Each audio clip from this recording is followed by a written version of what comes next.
If you have a desk job and you live a fairly sedentary lifestyle, if you spend many hours each day at the desk, and this is the job that you're going to have for many years to come, and maybe you've had this job for years already, then this is the video for you, because I'm going to go through what you can do to avoid back injury into the future. I see many people that have been at a desk job with a sedentary lifestyle for 10, 20, 30 years that have a lot of problems in their back, and if only they manage to follow some of these things I'm going to go through, a lot of these people could have actually avoided this. So let's begin.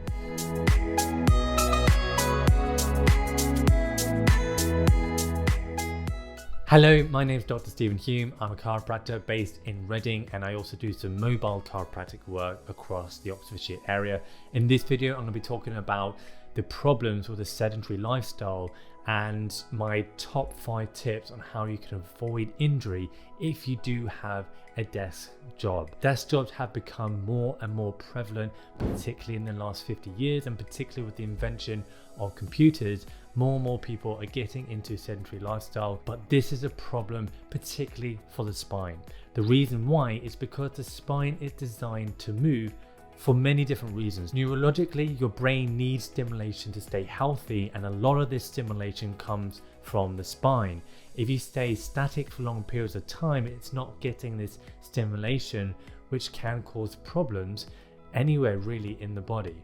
But the other reason why it's important is because the joints within the spine, primarily the discs, require movement to produce a pumping action so that nutrients can be pushed into the center of the disc, which is the major joint within the spine.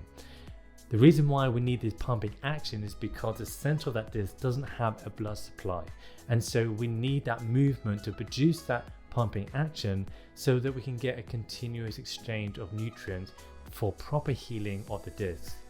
The problem with a sedentary lifestyle, with sitting at the desk consistently for years and years and years, is that you're not going to get as much movement and therefore as much nutrients into the disc, and your discs are going to not be as healthy as somebody that is moving. So if you can do these 5 things that I'm going to go through, or even some of these things, you're going to have a much better chance of maintaining a healthy spine into the future. So number 1 is going to be to take regular breaks.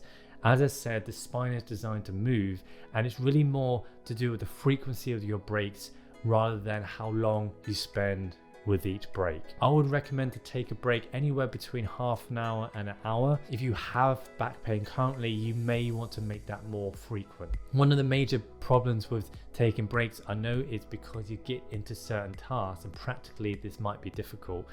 But the more that you can do this, the better it's going to be for your spine. So even if it's to get up to go and get a drink, or just to go to the loo. One tip I heard recently that I thought is really good way of taking regular breaks is to drink a lot of water, because you're going to have to keep getting up to get the water, but also you're going to have to keep getting up to go to the loo. So it's a nice way to take regular breaks, but also the water is very good for keeping your discs hydrated.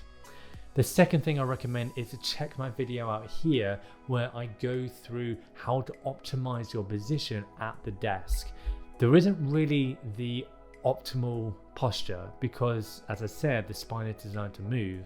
However, if you are going to be sedentary, then there is a better position you can be in that puts less strain and stress onto the spine. So do check this video out here to make sure that you're following as much of this as you can, and to see where you can make improvements to your own position. Number 3 is to be more active outside of work. If you have a sedentary lifestyle and then in your spare time you spend a lot of that also sedentary, you're just going to be adding coal to the fire. It is more important for somebody that has a desk job or a sedentary lifestyle to be more active outside of work than it would be for somebody that has a more active job. You need to be able to compensate this lack of movement that you may have in your desk job with doing more activities outside of your desk job, and this can be anything. And the best thing is to find something that you actually enjoy. So long walks can be really good for the spine. Any sport is good, swimming is good. Anything that you can find that you can enjoy that gets you on your feet and moving. Number 4 is going to be an exercise I would recommend. I love this exercise and I give this to a lot of my patients.